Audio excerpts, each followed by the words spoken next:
Després de l'èxit dels clubs de Badalona a la Lliga Catalana de Llagut, el rem català i en concret el badaloní està d'enhorabona per una notícia que marcarà la història d'aquest esport. El Club Rem Badalona participarà aquest proper cap de setmana en la prestigiosa regata de la Conxa de Sant Sebastià, la prova de banc fix més important de tot l'estat. Aquesta competició de traineres es disputa des de 1879 i per primera vegada obre les seves portes a l'esport femení.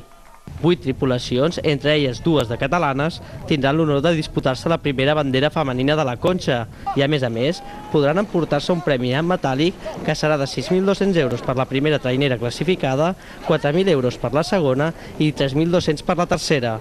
La trainera del Club Rem Badalona estarà formada per bugadores del Club Badaloní i també per bugadores del Rem Santa Cristina de Lloret de Mar, mentre que en l'alta embarcació catalana hi haurà les bugadores de Colera. Tots els membres de l'equip badaloní són conscients de la importància que té haver estat convidats a un event de tal magnitud.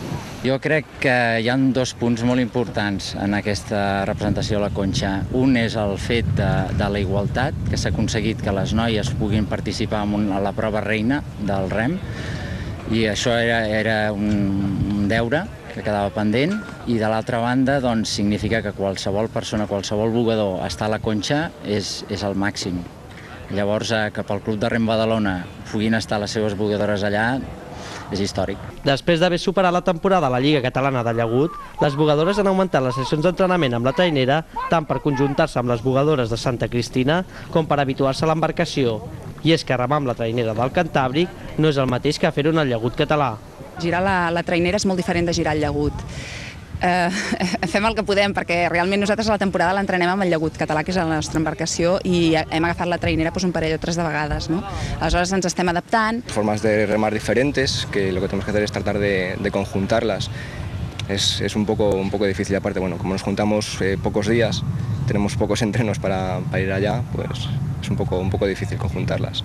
Per arribar a la final, les bugadores catalanes hauran de classificar-se a la ronda prèvia de dissabte a la tarda.